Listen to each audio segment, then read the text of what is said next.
avec les responsables de la STIM qui nous permettent de former chaque année, en tout cas on a déjà commencé l'année dernière et on va sans doute reproduire l'expérience donc des agents de maintenance qui vont passer pendant un an leur journée à Carnières-Mercier, mais aussi des journées d'études à la STIM, et après un an vont travailler dans les ateliers de la STIM.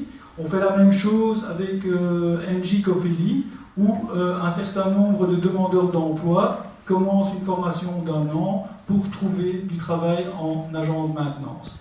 Alors c'est clair que ces agents de maintenance qui sont certainement présents aujourd'hui, vous allez entendre une conférence sur des objets connectés. C'est un domaine qui intéresse évidemment des bacheliers en électronique et en informatique et système. Et donc c'est clair que si dans quelques années vous avez envie de rejoindre le pôle technologique de Carnières-Mercier, mais alors à ce moment-là en cours du soir, vous serez bien sûr les bienvenus. Ça va ? Alors en préparant cette soirée, on a eu l'occasion de rencontrer des gens formidables.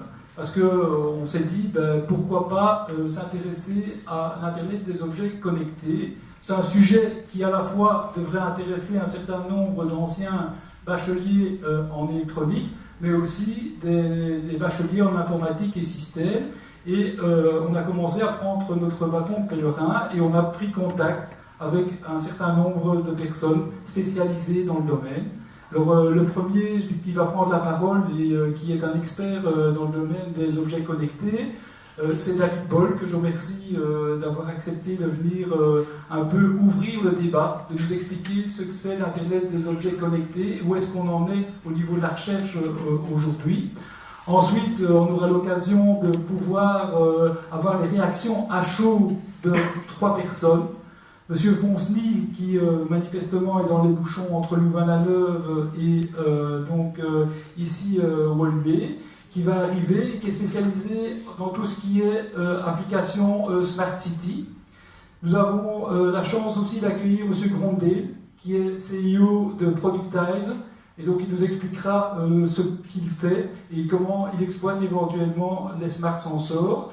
Et ensuite, nous avons Monsieur Kounratz, qui nous fait l'honneur d'être présent, créateur de nombreuses entreprises technologiques et donc qui sont encore bien en fonctionnement et qui ont pris de l'ampleur internationale, qui lui aussi viendra un petit peu témoigner de son expérience de créateur d'entreprise et peut-être de nous illustrer avec tout son enthousiasme qu'il a encore aujourd'hui de qu'est-ce que lui pourrait penser de ce nouveau secteur et qu'est-ce qu'on pourrait faire, je dirais, dans ce secteur-là pour un créateur d'entreprise, parce que je sais que certains d'entre vous, vous suivez les cours avec éventuellement cette possibilité ou cette idée d'un jour, pourquoi pas, créer un outil technologique qui aurait un intérêt industriel ou commercial. Voilà. Donc merci en tout cas à toutes ces personnes que nous avons rencontrées et qui ont accepté de jouer le jeu, de venir intervenir à chaud après l'intervention de Monsieur Boll. Après cela, nous aurons l'occasion d'avoir un échange avec vous, parce que vous aurez sûrement des questions, et donc tous ces spécialistes seront là pour répondre dans la mesure de leurs possibilités, évidemment, et de leur connaissance à vos questions. Et puis après, on aura l'occasion de diplômer, ou en tout cas, j'aurai l'occasion de proclamer des étudiants qui vont devenir des anciens de Carnières-Mercier, vu qu'ils vont recevoir leur diplôme aujourd'hui. Donc ils ont passé leur épreuve intégrée la semaine dernière, je pense, pour certains, et pour d'autres, il y a un peu moins d'1 mois. Ça va ? Ensuite, on aura l'occasion de pouvoir échanger de manière beaucoup plus libre avec les orateurs, entre vous, avec les anciens, des bacheliers et des diplômés, autour d'un drink qui vous sera bien sûr offert. Merci en tout cas à vous et merci à David d'ouvrir cette soirée. Est-ce que vous m'entendez dans le fond avec le micro? Un peu plus haut. Peut-être comme ça. Un peu mieux. Voilà, je vais en profiter aussi pour remercier un autre, David, pour l'invitation ce soir. Je suis très heureux d'être là. Je suis professeur en circuit et système électronique à l'UC Louvain et je dirige un groupe de recherche en circuit et système électronique et j'ai également participé à la création d'une start-up qu'on appelle Spin-Off dans ce cas-là parce qu'elle sort d'un laboratoire universitaire il y a quelques années. Alors je vais peut-être pas vous expliquer ce qu'est l'Internet des objets connectés, mais plutôt vous donner juste mon point de vue sur l'Internet des objets connectés. Et je voudrais commencer par vous préciser qu'il n'y a pas de faute d'orthographe dans le titre qui se trouve là. En effet, nous visons à rendre l'Internet des objets durables, et pas seulement les objets en tant que tels, mais vraiment l'Internet qui doit être durable. Il n'y a pas de S ici à durable.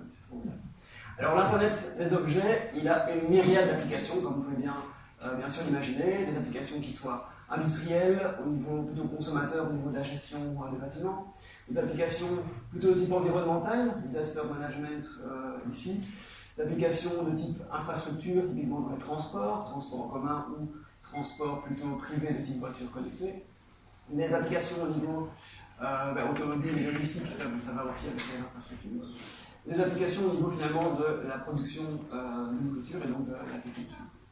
Alors quelque chose qui est spécifique dans l'Internet des objets, c'est que ces différentes applications vont demander des dispositifs différents. À la grande différence d'un smartphone qui permet d'exécuter une myriade d'applications simplement sur un smartphone. Alors de par le fait que ces applications nécessitent des dispositifs différents, on va directement parler d'un grand nombre d'objets, vu que chacun des objets pourra répondre typiquement à une, peut-être deux applications. Alors je ne sais pas si vous êtes familier avec WooClap, Cardinal Mercier. Si c'est pas le cas, c'est très facile.